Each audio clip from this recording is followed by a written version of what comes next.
What's up guys, and welcome back to another video. Today's video is all about the recap of the Six Nations Week 1 and the results and all that stuff. What a weekend we had of Six Nations rugby. We were really treated to top class rugby. There were shocks, there were surprises, there were definite predictions that we all thought. What a weekend. So let's kick off. Wales versus Scotland. I've been getting comments down in the section of my previous videos saying Wales, Wales, Wales, Wales, Wales and all that stuff.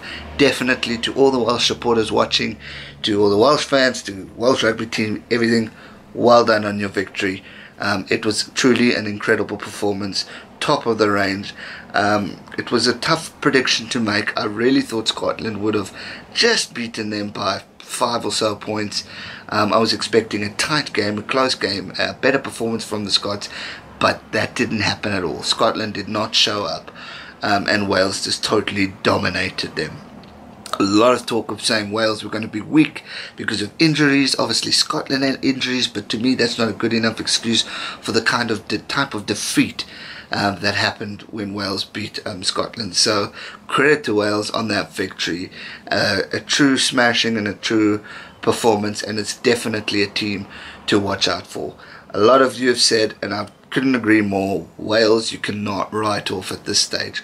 After that performance, who knows what could happen next weekend or weekend after and all that stuff. So credit to Wales. Hard like Scotland. Lift your heads up, bounce back. Supporters, keep faith in your team. I really think they're going to be there again. I don't think this is the end. A lot of people are saying, is this wound maybe too big for Scotland to come back from? I really don't think so. After the year they had last year, I believe they have the momentum and the positivity within their team and the courage to bounce back and give a performance that they are known to give, rather than we look at this previous performance. So well done Wales, great performance to you guys. Then we go to France versus Ireland. Holy macaroni, this was another cracker. I also thought, okay, I got the prediction right just by the skin of my teeth, but I really thought that Ireland would dominate the French with French rugby, the state it's in at the moment, new coach and all that jazz. I did not see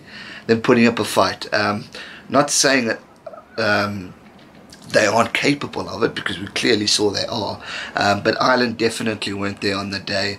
But Jonathan Sexton, my friend, take a bow. Last minute drop goal, truly unbelievable.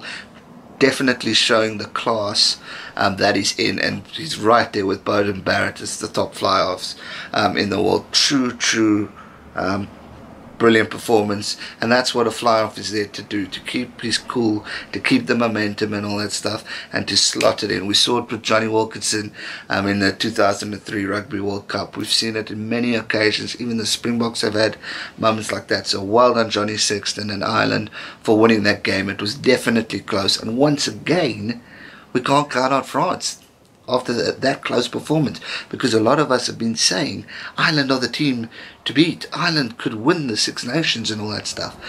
But after a close performance, yes, they have a history of tight games in France, but judging from where Ireland were last year, I honestly thought it would be more than 10 points. I was clearly wrong. So credit to France for putting up a good effort, but also credit to Ireland for winning it, holding you all. And Johnny Sexton, as I said before, take a bow, son. Great performance. Then we get to England versus Italy. Now, obviously, this game was pretty much a walkover, as we all expected. I was hoping for, the Italians do now and then try and show heart. But again, England too dominant. I'm sure Eddie Jones is smiling with the biggest grin at the moment. Great performance from England, pure dominance and all that stuff. But for me, the question is, can we judge England as being the top dogs of the Six Nations just because they beat Italy at this stage? To me, it's way too early to tell. Because they haven't played a team like Ireland, Wales, France, even Scotland. If they play them, then we'll maybe be able to judge who's on a better level. But clapping Italy, I see that happening with all the teams this year, unfortunately for the Italians, but I really do see that. So England are dominant and are number one at this stage, but they did play Italy, whereas the other teams played Wales, Scotland, Wales, tough game, and then France and Ireland was a tough game. So it's going to be exciting to see. We are really building up and lining up for one of the greatest Six Nations, in my opinion, just because of the caliber and the strength the teams are in. You could see it in those other two games. The teams are close. Besides obviously Scotland, but why I say the teams are close is because we were, a lot of us were predicting Scotland to give Wales a run. People were, including myself, were writing Wales off. But we can't now. We can't write any of these teams off. And I really believe that we shouldn't be writing off Scotland, because I think they're just going to bounce back. They're going to be sore and wounded from this loss, but I can see them coming back and giving the other teams a fight. So watch out for Scotland, watch out for France and Wales, clearly, because they are proving the critics wrong. And good for them. I love it. I wanted an upset or shocks, and my word, we got it. Jonathan Sexton having to fork out a drop goal at the last minute. Scotland getting smashed. It was exciting stuff, and I can't wait for this weekend's events. But before I talk about that, we got to end today's video, because that is for the predictions video. I hope you guys enjoyed this one.